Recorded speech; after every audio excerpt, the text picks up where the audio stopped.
Yo, what's up? What's up mga tol? Magandang araw nga pala. Kumusta naman mga tol? Ayos lang ba tayo dyan? Siya nga pala mga tol, meron nga pala tayong bisitang road bike dito. Isang Giant TCR Advance na naka-this is specific, full carbon. Meron tayong i-upgrade ng konti.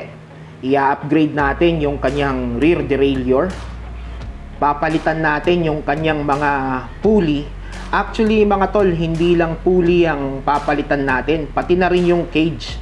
Papalitan natin siya ng buo. At eto nga pala yung ikakabit natin mga tol, pulley wheel kit ng L2. Ang ratio ng pulley nito mga tol is 13 teeth and 18 teeth. And then ceramics bearing na rin siya. And yung kanyang cage is full carbon. Mga tol, bakit nga ba ina-upgrade ang pulley ng isang rear derailleur? Actually, mga tol, ang unang nasa isip ko kaya ina-upgrade ang pulley ng rear derailleur kasi para pagaanin siya. Pero mali pala yung nasa isip ko, mga tol. At para maliwanagan ako, mga tol, ang ginawa ko, tinimbang ko yung lumang pulley wheel kit at yung bagong pulley wheel kit na carbon. At para malaman ko rin kung anong difference ng gaan nilang dalawa. At napagtanto ko mga tol na mas magaan pala yung lumang pulley wheel kit kaysa dito sa bagong pulley wheel kit na full carbon. Tumitimbang lang pala ng 63 grams yung luma.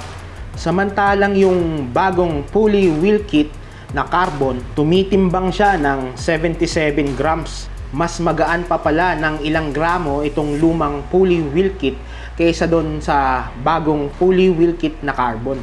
Kaya napagtanto ko mga tol na hindi pala sa bigat or gaan ang basihan ng pag-upgrade ng pulley wheel kit ng rear derailleur. At ayon sa aking source, Google, shoutouts nga pala sa Google, maraming salamat sa impormasyon. At ayon nga pala dito kay Velo News, ang tawag nga pala nila sa mga ganitong klase ng pulley wheel kit ay OSPW or Oversized Pulley Wheel. At eto naman ang isa sa mga impormasyon na nabasa ko about dito sa OSPW mga tol.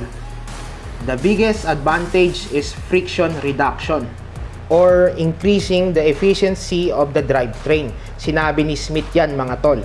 And about naman kay Smith mga tol, hindi ko siya kilala pero isa yata siya sa mga nag-aral about dito sa OSPW.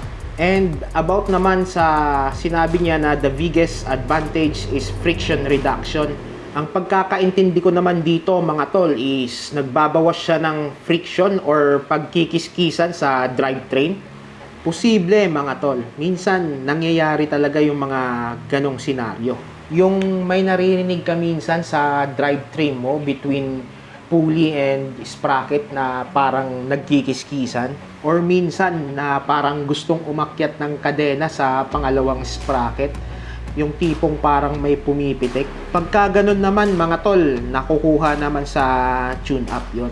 And about naman dito sa increasing the efficiency of the drivetrain, ang pagkakaintindi ko naman dito mga tol is nagdadagdag siya ng efficiency or pinapahusay niya yung drivetrain mo.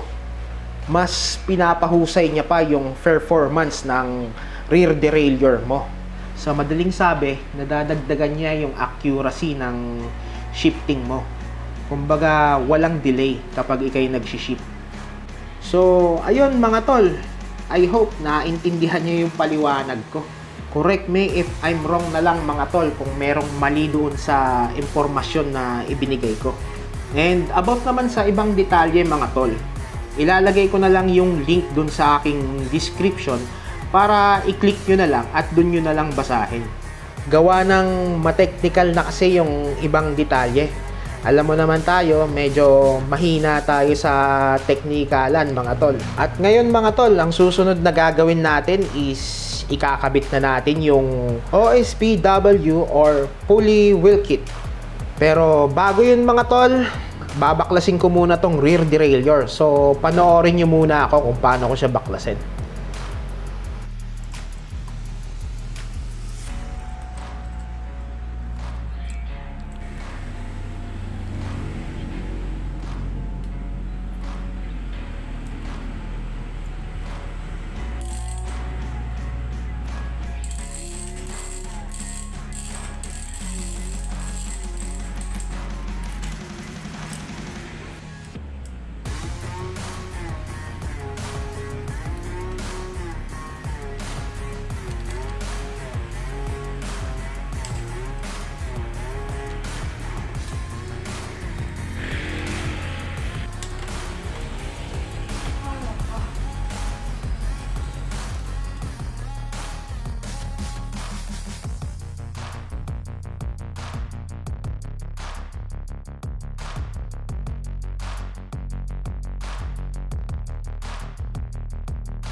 So, ayun mga tol, nabaklas na natin yung rear derailleur. At ang susunod nating gagawin mga tol, babaklasin na natin yung cage, yung lumang cage and pulley nitong rear derailleur. At para maisalpak na natin tong bagong pulley wheel kit na full carbon.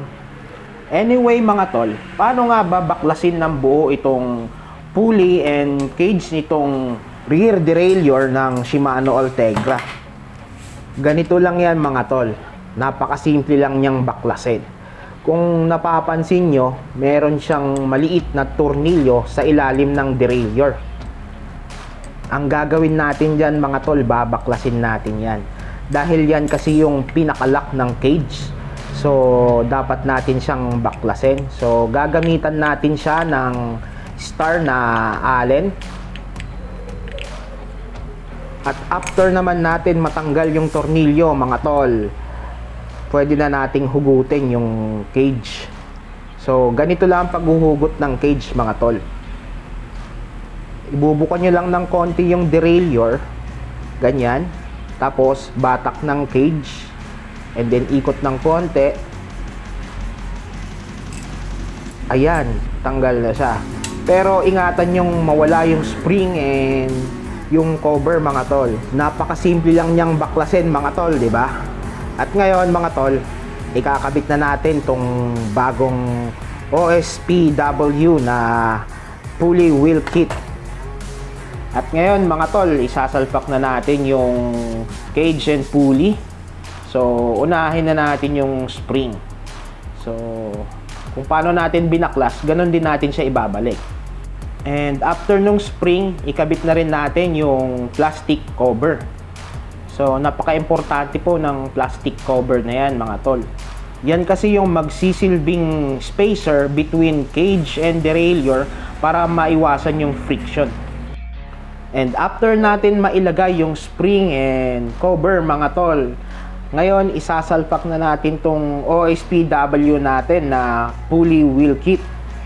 At kung napapansin nyo mga tol, merong hook yung spring. And then may butas dyan sa cage. So ang gagawin natin, ipagtatapat natin yan. Kailangan kumapit yung hook ng spring. So ipupush lang natin ng konti para kumapit yung hook ng spring. Ayan. Pagkakapit, ibubuka natin ng konti. Sabay pihit pataas hanggang dun sa may stopper. Ayan, palalampasin natin dyan. And then ipush natin yung derailleur. And then, salpak na siya. Napakasimple lang, di ba mga tol? Kahit kayo, kayang-kaya nyong gawin yan. And then, ibabalik natin yung buka ng derailleur. Sabay, ilagay na rin natin yung tornilyo. Ayan yung tornilyo niya, yung binaklas natin kanina. And then, higpitan natin. Kailangan mga tol, mahigpit yan. Para hindi kumalas yung pinaka-cage. Kasi yan yung pinaka-lock ng cage mga tol. So, ayan. Bago na. Na-upgrade na natin yung derailleur. Carbon na yung cage niya. And malalaki yung pulley. So, naka OSPW cage na siya. Diba? Napakasimple lang. Kahit kayo, kayang-kaya nyong gawin yan. So, ang gagawin natin ngayon, isasalpak na natin siya sa bike. So, tara. Salpak na natin.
So, ayun mga tol, naisalpak na natin yung rear derailleur at na-upgrade na rin natin siya.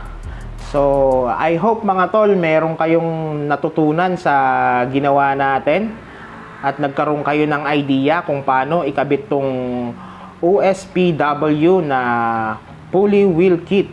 At kung may mga katanungan kayo mga tol about dito sa ginawa natin, mag-comment na lang kayo sa ating comment section.